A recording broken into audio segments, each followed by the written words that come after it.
राधे राधे आप सभी को। और मैं हूं रंजन और एक बार फिर से आप सभी का स्वागत है हमारे चैनल न्यू सक्सेस मंत्रा पर। जैसे कि आपको पता है कि हम लोग दृष्टि आईएएस का जो साइंस का बुक है उसको जो है उसके जो एमसीक्यू है उसी बुक के एमसीक्यू को कर रहे हैं, जो कि बीपीएससी यूपीएससी यानी किसी भी प्रतियोगी परीक्षा, अगर आप बीपीएससी टीआरई 4 दे रहे हैं, ठीक है, टीचर वाला, तो उसमें भी ये साइंस जो है एकदम अति महत्वपूर्ण भूमिका निभा रहा है। क्योंकि जो बीपीएससी टीआरई 4 जो है, बीपीएससी वाला जो है, केवल और केवल क्वेश्चन जो है एनसीईआरटी को बेस पे फॉलो कर रहा है और एकदम बेहतरीन सवाल आपके एग्जाम में दे रहा है। तो चलिए, हम लोग पढ़ रहे थे, अभी क्लास 6 का कर रहे थे एमसीक्यू चैप्टर वाइज, उसके बाद क्लास 7, उसके बाद 8, उसके बाद 9, 10, ऐसे हम लोग सभी को करेंगे। तो क्लास 6 जो है आज खत्म हो जाएगा और ये आपका इसका पार्ट 3 होगा। चलिए बिना देरी किए हुए शुरू करते हैं। जैसे कि यहाँ पे आप देख सकते हैं, प्रकाश, छायाएं एवं परावर्तन, ये है क्वेश्चन, यानी कि 11 लेसन जो है, 11 चैप्टर उसको पढ़ रहे हैं। लिखा है कि निम्नलिखित पर विचार पर जो है, निम्नलिखित पर विचार कीजिए। अपवर्तन ये सही हो चुका है, ये हम लोग कर लिए हैं, ठीक है ना।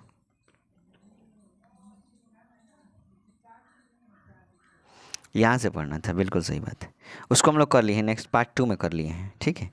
देखिए लिखा है विद्युत तथा परिपथ, विद्युत तथा परिपथ के बारे में बताना है। कह रहे कि निम्नलिखित कथनों पर विचार कीजिए। विद्युत सेल उसमें संचित रासायनिक पदार्थों से विद्युत उत्पन्न करता है, ठीक है। विद्युत सेल में एक सिरा धनात्मक तथा दूसरा ऋणात्मक होता है, ये भी सही है।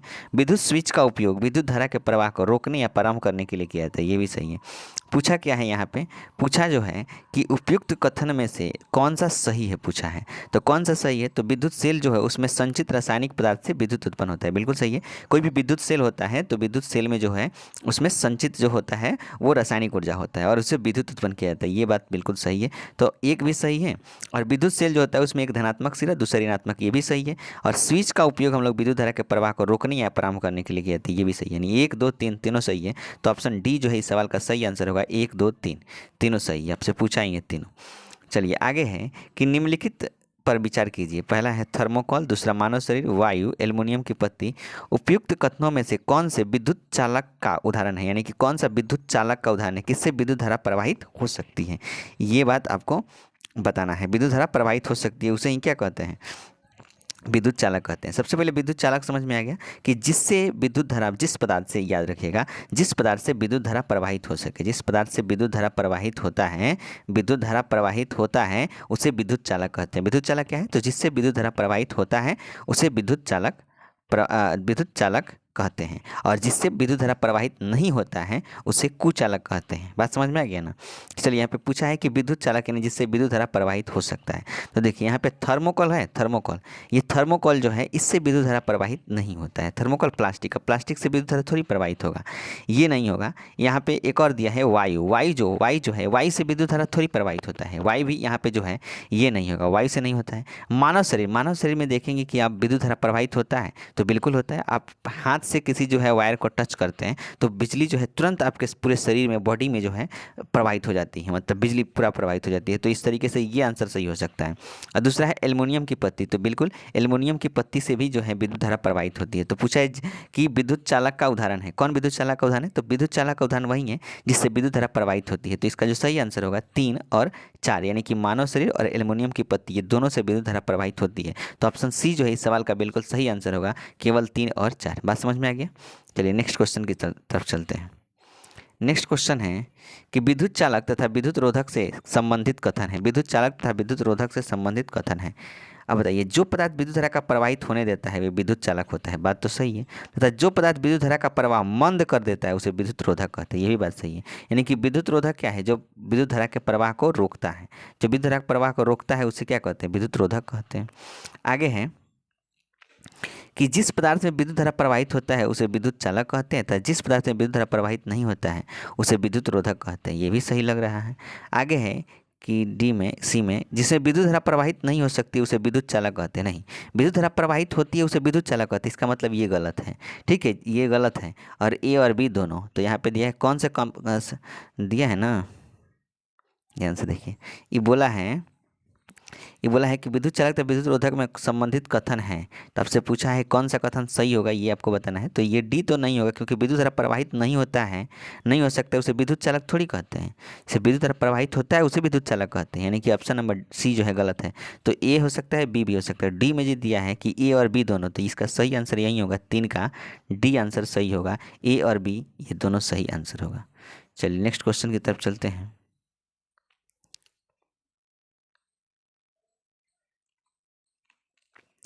ठीक है, नेक्स्ट क्वेश्चन में बोला है कि विद्युत बल्ब में होता है, विद्युत बल्ब में क्या होता है? तो विद्युत बल्ब में फिलामेंट होता है, सॉकेट होता है, स्विच होता है, डाइंग पेन होता है। तो क्या होता है? फिलामेंट होता है।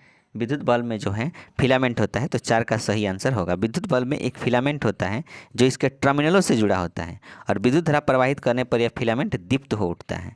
ठीक है, जैसे ही विद्युत धारा प्रवाहित होता है तो जो फिलामेंट है वो उसमें जो है प्रकाश आ जाता है, दीप्त हो जाता है, जल उठता है।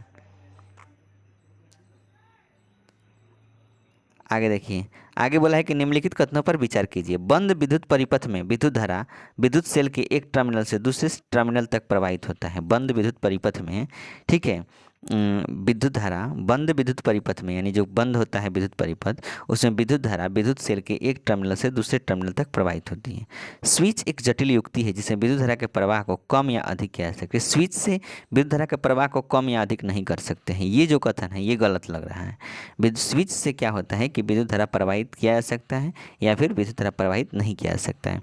और दूसरा है कि बंद विद्युत परिपथ में, कोई विद्युत परिपथ है वो बंद होगा तभी चलेगा। अगर मान लीजिए कि स्विच है उसको हटा लें, खुला कर दे, ओपन कर दें, तो विद्युत धारा प्रवाहित होगा? नहीं होगा। तो वहीं कह रहा है कि बंद विद्युत परिपथ में विद्युत धारा विद्युत सेल के एक टर्मिनल से दूसरे टर्मिनल तक प्रवाहित होता है। ये बात सही है कि जब बंद विद्युत परिपथ होगा, बंद विद्युत परिपथ में ही विद्युत धारा प्रवाहित होती है, एक सेल के एक टर्मिनल से दूसरे टर्मिनल तक, यानी कि ऑप्शन नंबर 1 इसका सही होगा। तो इसका सही आंसर पूछा है कौन सा कथन सही है, तो केवल एक, केवल एक जो है इस सवाल का सही आंसर होगा। अब देखिए आगे है चुंबकों द्वारा मनोरंजन, ये चैप्टर है आपका 13 नंबर चैप्टर। कह रहा है कि चुंबकों के संदर्भ में निम्नलिखित कथनों पर विचार कीजिए। चुंबक के संदर्भ में आपको निम्नलिखित कथन पर क्या करना है? विचार करना है। कह रहा है कि मैग्नेटाइट एक प्राकृतिक चुंबक है। ठीक है, चुंबक कुछ पदार्थों को आकर्षित करता है, ऐसे पदार्थों को चुंबकीय पदार्थ कहते हैं। ठीक है, दो चुंबकों के समान ध्रुव एक दूसरे को दो चुंबकों के समान ध्रुव एक दूसरे को आकर्षित करते हैं, जबकि असमान ध्रुव परस्पर प्रतिकर्षण होता है। ये गलत लग रहा है। आपसे पूछा है कि इसमें सही कौन है, तो इसमें सही जो है, ये पूछा है कि इसमें सही कौन है, तो इसमें सही आप सीधा देख सकते हैं यहाँ पे। ठीक है, कौन हो रहा है? तो कह रहा है कि देखिए कि मैग्नेटाइट एक प्राकृतिक चुंबक है, ये तो सही है। चुंबक एक पदार्थ को आकर्षित करता है, जबकि ऐसे पदार्थों को चुंबकीय पदार्थ, जो पदार्थ को आकर्षित करता है, जो चुंबक पदार्थ को आकर्षित करता है उसे चुंबकीय पदार्थ कहते हैं। ये बिल्कुल सही है। दो चुंबकों के समान ध्रुव, यानी जब समान ध्रुव होगा, ध्रुव दोनों समान होगा, जैसे नॉर्थ नॉर्थ होगा, तो ये दोनों एक दूसरे को प्रतिकर्षण करेंगे, आकर्षण नहीं करेंगे। लेकिन यहाँ कह रहा है कि समान ध्रुव एक दूसरे को आकर्षित करते हैं, ये गलत है। समान ध्रुव होगा तो प्रतिकर्षण करेंगे, और असमान ध्रुव होगा तब जो है, असमान ध्रुव होगा तब जो है आकर्षण करते हैं। इसका मतलब ऑप्शन नंबर 3 गलत है। तो सही आंसर 1 और 2 होगा। तो यहाँ पे जो सही होगा वो होगा आपका केवल 1 और 2, यानी कि ऑप्शन नंबर बी जो है इस सवाल का सही आंसर होगा, 1 और 2। ठीक है, चलिए आगे चलते हैं। देखिए यहाँ पे क्या है कि सूची 1 और सूची 2 से सम्मिलित कीजिए और सूचियों के नीचे दिए गए कुट का प्रयोग कर सही उत्तर का चयन करिए।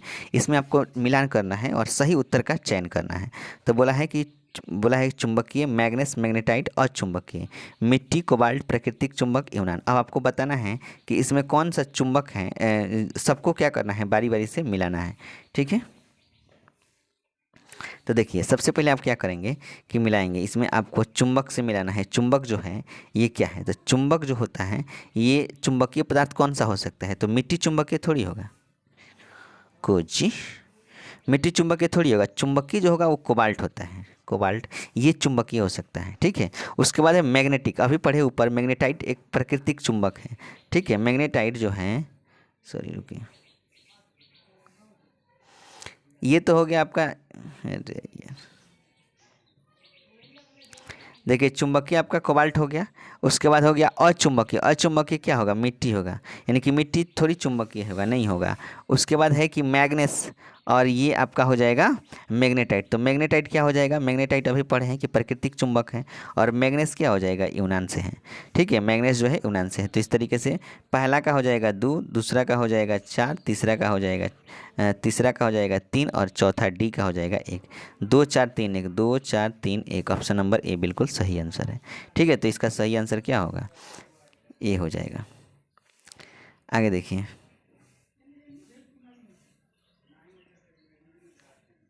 निम्नलिखित कथनों पर विचार कीजिए। प्रत्येक चुंबक के उत्तरी और दक्षिण 2 ध्रुव होते हैं। प्रत्येक चुंबक के, ये बिल्कुल बात सही है। उत्तरी और दक्षिणी ध्रुव होते हैं। ठीक है, चुंबक को गर्म करने पर, चोट करने पर, ऊंचाई से गिराने पर चुंबक अपना गुण खो देता है। चुंबक अपना गुण खो देता है, ये भी बात बिल्कुल ही सही है। यानी कि चुंबक पर अगर गर्म करेंगे, उस पर चोट करेंगे या फिर ऊंचाई से गिराएंगे तो ये अपना चुंबकत्व जो है वो खो देगा।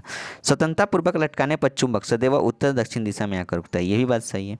कृत्रिम चुंबक एक ही आकार के बनाए जाते हैं।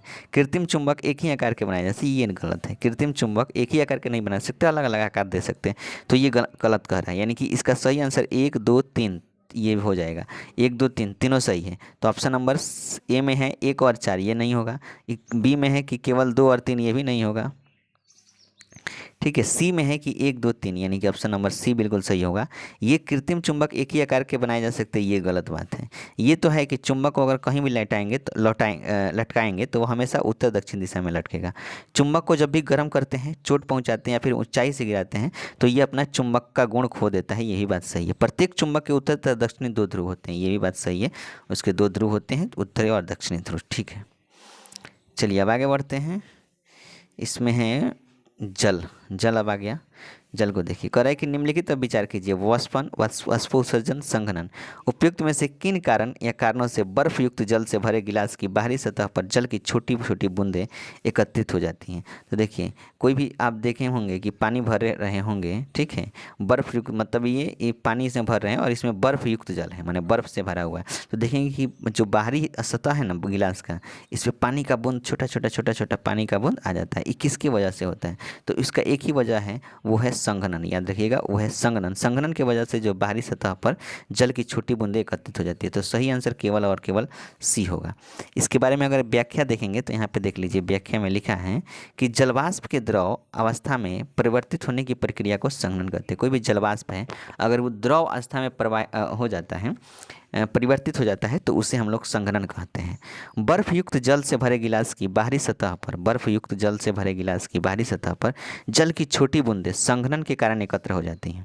ठीक है, और वायु में जलवाष्प उपस्थित होते हैं। जब वायु किसी ठंडे पृष्ठ के संपर्क में आती है तो इसमें उपस्थित जलवाष्प ठंडा होकर संघनित हो जाता है तथा जल की बूंदें पृष्ठ पर दिखाई पड़ती हैं।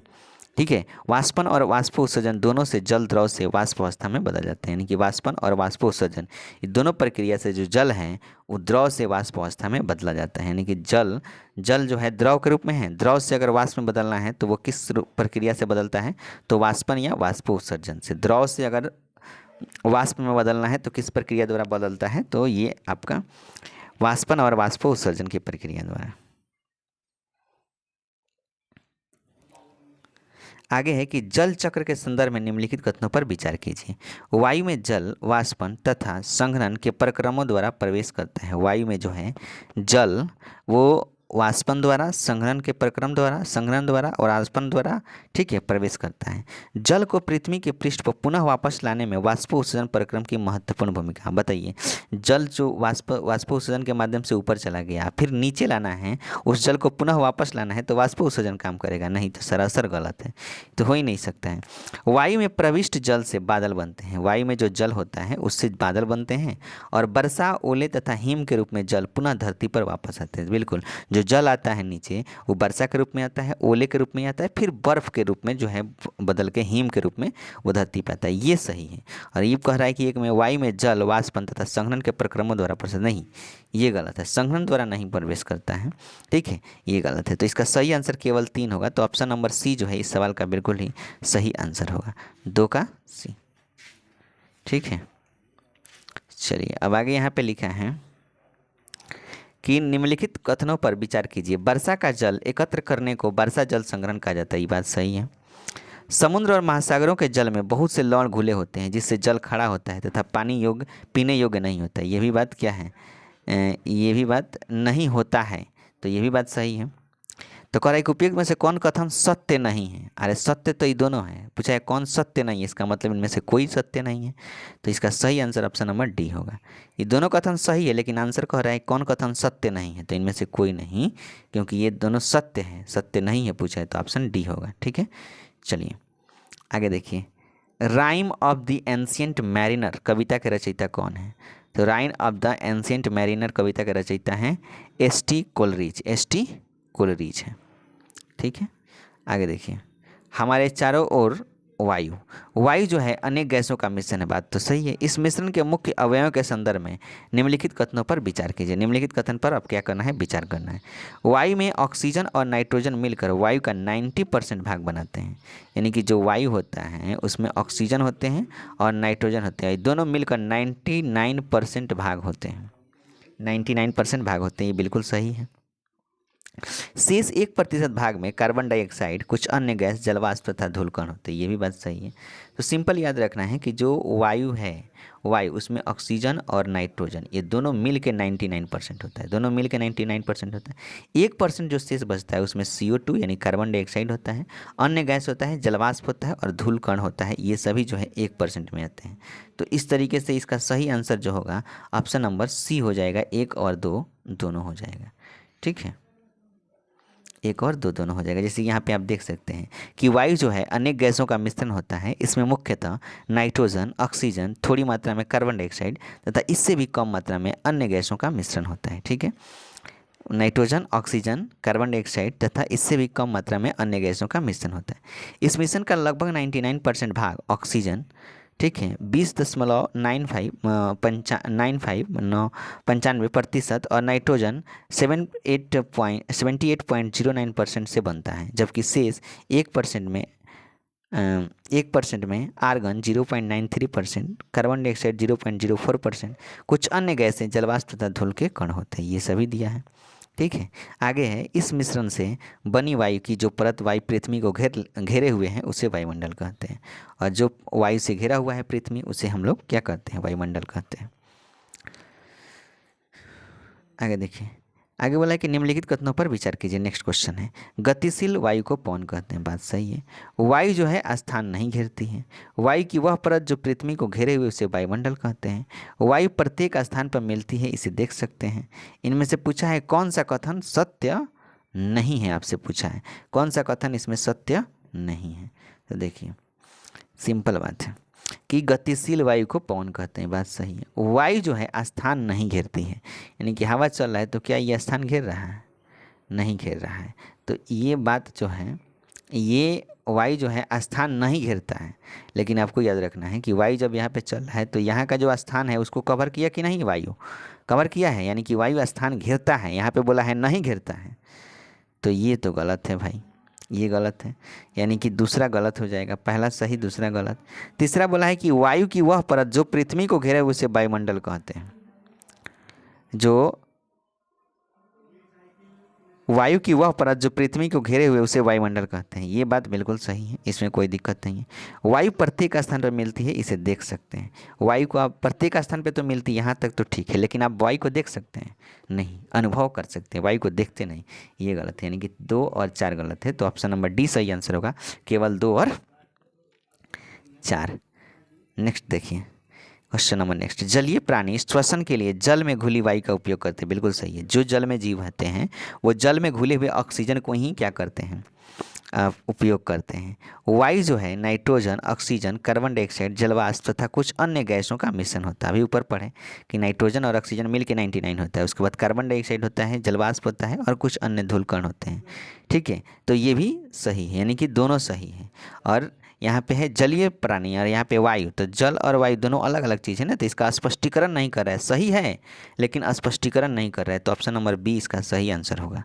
ठीक है, इसका सही आंसर क्या होगा? बी होगा। नेक्स्ट क्वेश्चन देखिए, निम्नलिखित में कौन सा वायु घटक जलने में सहायक होता है? कौन सा वायु घटक जलने में सहायक होता है? नाइट्रोजन, ऑक्सीजन, जलवाष्प, कार्बन डाइऑक्साइड। तो जलने में सहायक क्या होता है? ऑक्सीजन होता है। जलने में सहायक क्या होता है? ऑक्सीजन होता है। जलने की क्रिया केवल ऑक्सीजन की उपस्थिति में ही संभव है। प्रकृति में जल चक्र के लिए वायु में जलवाष्प की उपस्थिति होना अनिवार्य है, यानी कि वायु में जलवाष्प की उपस्थिति होना अनिवार्य है जल चक्र के लिए। वहीं पादप एवं जंतु, ये देखिए बढ़िया बात लिखा है कि पादप एवं जंतु श्वसन प्रक्रिया में ऑक्सीजन का उपयोग करते हैं और कार्बन डाइऑक्साइड बनाते हैं। पादप और जंतु ऑक्सीजन का उपयोग करते हैं और CO2 का क्या करते हैं? निर्माण करते हैं। ठीक है, चलिए इसके बाद है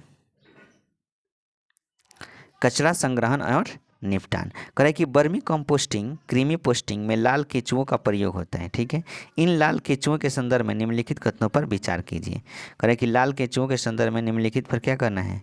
विचार करना है। पहला बोला कि लाल केंचुए के दांत नहीं होते हैं। ठीक है, ये भोजन को गिजर्ट की सहायता से पीसते हैं। अंडे के छिलके तथा समुद्री शंख या सीपी का चूरा भोजन को पीसने में केंचुओं की सहायता करते हैं। इनमें से कौन कथन सही है? तो देखिए, लाल केंचुए के दांत नहीं होते हैं और ये भोजन को गिजट की सहायता से पीसते हैं, ये भी सही है। अंडे के छिलके अथवा समुद्री शंख या सीपी का चूरा भोजन को पीसने में केंचुओं की सहायता करता है, ये भी सही है। यानी कि 1 और 2 दोनों सही है, तो ऑप्शन सी का आंसर होगा। इसका हम व्याख्या यहाँ पे देखेंगे तो आपको चीज़ें क्लियर होंगी। कह रहा है कि केंचुआ जो होता है किसान का मित्र होता है। लाल केंचुओं की सहायता से कंपोस्ट बनाने की इस विधि को वर्मी कंपोस्टिंग अथवा क्रीमी कंपोस्टिंग कहते हैं। यानी कि लाल केंचुए से जो कंपोस्ट बनाते हैं उसे वर्मी कंपोस्टिंग कहते हैं या क्रीमी कंपोस्टिंग कहते हैं। लाल केंचुआ जो होता है उसके दांत नहीं होते, याद रखिए, लाल केंचुए के दांत नहीं होते हैं। इसमें एक विशेष संरचना होती है जिसे गिजर्ड कहते हैं। लाल केंचुआ में एक विशेष संरचना होती है जिसे गिजर्ड कहते हैं, जो भोजन को पीसने में इनकी सहायता करते हैं। भोजन को पीसने में क्या करता है? वो गिजर्ड की सहायता से भोजन को पीसता है। इसमें एक विशेष संरचना होती है, हालांकि इसमें दांत नहीं होता है, कि इसमें लाल केंचुआ में। अंडे के छिलके अथवा समुद्री शंख या सीपी का चूरा आहार के साथ मिलाने पर या भोजन को पीसने में केंचुआ की सहायता करता है। लाल केंचुआ जो होता है बहुत गर्म अथवा ठंडे वातावरण में जीवित नहीं रह सकता। ये बहुत अगर गर्म हो गया या बहुत ठंडा हो गया वातावरण तो इसमें जीवित नहीं रह सकता है। इन्हें अपने आसपास नमी की आवश्यकता होती है। आसपास इनको क्या है? नमी की ज़रूरत होती है। आगे देखिए, निम्नलिखित कथनों पर विचार कीजिए। कागज का पुनः चक्रण संभव है। कागज का पुनः चक्रण संभव है तथा पुनः चक्रण से उपयोगी चीज़ें बनाई जा सकती हैं। ठीक है, कंपोस्टिंग द्वारा प्लास्टिक को कम हानिकारक पदार्थों में परिवर्तन करना संभव नहीं है। कंपोस्टिंग द्वारा प्लास्टिक को कम हानिकारक पदार्थों में परिवर्तन करना संभव नहीं है। ठीक है, पौधे एवं जंतु अपशिष्ट को खाद में परिवर्तित किया जा सकता है। पौधे एवं जंतु अपशिष्टों को खाद में परिवर्तित किया जा सकता है। ठीक है, सभी प्रकार के प्लास्टिक गर्म करने पर अथवा जलाने पर हानिकारक गैस छोड़ते हैं। ठीक है, अब क्या कह रहा है? कह रहा है कि उपयुक्त में से कौन सा कथन सही है? आपसे पूछा है कौन सा कथन सही है, तो ध्यान से देखिए। सही आपको बताना है। तो कागज़ का पुनः चक्रण संभव है तथा पुनः चक्रण से उपयोगी चीज़ें बनाई जा सकती है। आप देखे होंगे कि कागज़ जो है ले जाता है और फिर इस कागज़ से एक नए कागज़ बनाया जाता है, यानी कि कागज़ जो होता है इसका रिसाइकल होगा, संभव है, ये बात सही है। कंपोस्टिंग द्वारा प्लास्टिक की कम हानिकारक पदार्थों में परिवर्तन करना संभव नहीं है। यानी कि कंपोस्टिंग द्वारा जो होता है ना, वो प्लास्टिक कंपोस्ट, आप देखे होंगे कि कभी प्लास्टिक क्या है, गलता है क्या? प्लास्टिक डज नॉट डिजल्व्ड, याद रखिएगा। तो प्लास्टिक कभी कंपोस्ट नहीं हो सकता है, तो वहीं बोला कि संभव नहीं है, इसका मतलब ये भी सही है। पौधे और जंतु अपशिष्टों को खाद में परिवर्तित किया जा सकता है। जी बिल्कुल सही है कि जो भी पौधे होते हैं और जो भी जंतु होते हैं उनके जो अपशिष्ट होता है उसको खाद में परिवर्तित कर दिया जाता है। बात समझ में आ गया? जैसे जंतु हैं उसका जो गोबर है, मलमूत्र है, उसको हम लोग कंपोस्ट कर सकते हैं, खाद में परिवर्तित कर सकते हैं। पौधे जो हैं उनका जो है नीचे दबा हुआ है वो कंपोस्ट बन जाएगा, तो ये भी बिल्कुल सही है। सभी प्रकार के प्लास्टिक गर्म करने पर अथवा जलाने पर हानिकारक गैस छोड़ते हैं, बात तो सही है। अगर किसी भी प्रकार के प्लास्टिक को जलाइएगा, उसको गर्म करिएगा, उसको जलाइएगा, तो वो क्या होगा? एक हानिकारक गैस छोड़ेगा जो कि हमारे लिए हानिकारक है, हमारे स्वास्थ्य के लिए हानिकारक है। इसका मतलब ये भी सही है। तो 1 2 3 4 पूछा है कि कौन सही है, तो इसमें मुझे लगता है कि चारों सही हैं। ये यहाँ पे 1 2 3 4 चारों इसका बिल्कुल सही आंसर होगा। ठीक है, आगे है कि निम्नलिखित में से प्लास्टिक के दुरुपयोग के कौन कौन से दुष्परिणाम हैं, यानी कि प्लास्टिक के जो दुरुपयोग हो रहा है उसमें कौन कौन से उसका दुष्परिणाम क्या होगा। खाद्य पदार्थों का हानिकारक तथा कैंसर कारक होना, खाद्य पदार्थों का हानिकारक तथा कैंसर कारक होना, ये है। पशुओं की मृत्यु का कारण होना, ठीक है। शहरों में जल भराव या बाढ़ होना। प्लास्टिक के दुरुपयोग के कौन कौन से कारण है, तो बात सही है। देखिए क्या होता है, प्लास्टिक आप क्या करते हैं कि प्लास्टिक यूज करते हैं, कहीं भी फेंक देते हैं। प्लास्टिक यूज किए, कहीं भी फेंक दिए। तो खाद्य पदार्थों का हानिकारक तथा कैंसर कारक होना। अब इससे क्या होगा कि जो कहीं भी डाल देते हैं तो उससे जो भी हमारे खाद्य पदार्थ हैं, अगर प्लास्टिक में कोई चीज़ आप रखते हैं, खाद्य पदार्थ को रखते हैं, तो वो हानिकारक है आपके लिए, अच्छा नहीं समझिए। प्लास्टिक जो है अगर आप उसका खाद्य पदार्थ रखने के लिए यूज कर रहे हैं तो वो आपके लिए हानिकारक है और वो कैंसर का कारक बन सकता है। तो इसीलिए कोई भी वस्तु, कोई भी चीज़ प्लास्टिक में नहीं रखे। प्लास्टिक जो होता है उसमें नहीं रखे खाद्य पदार्थ। पशुओं की मृत्यु के कारण, पशु जो है प्लास्टिक को खाएंगे, मृत्यु का कारण बन सकता है। शहरों में जल भराव, देखे होंगे कि शहरों में लोग यहाँ वहाँ प्लास्टिक फेंक देते हैं, जिससे जो नाला है वो जाम हो जाता है। जाम हो जाता है तो जल भराव जो है बढ़िया से नहीं, पूरा एकदम जल भर जाता है, ठीक है। जल बढ़िया से पास नहीं करेगा, नाला भर जाएगा, जाम हो जाएगा, तो एकदम पानी पानी आ जाएगा, बाढ़ की समस्या उत्पन्न हो जाएगी। तो ये भी है। तो कह रहा है कि कौन सा दुष्परिणाम है, तो दुष्परिणाम तो ये तीनों का तीनों है, ये तीनों का तीनों दुष्परिणाम है। तो आंसर हो जाएगा इसका डी हो जाएगा। क्या हो जाएगा आंसर? डी, 1 2 3, ठीक है। चलिए, इसके बाद हम लोग कक्षा 7 आ गया। तो कक्षा 7 की जो क्लासेस होगी वो अगले वीडियो से मिलना चालू हो जाएगी। यहाँ तक क्लास 6 का था, ठीक है। और उसके बाद क्लास 7 का जो है कल से वीडियो मिलेगा। तब तक के लिए बाय बाय, ख्याल रखिए अपना, पढ़ते रहिए, मुस्कुराते रहिए। जय हिंद, जय भारत, थैंक यू।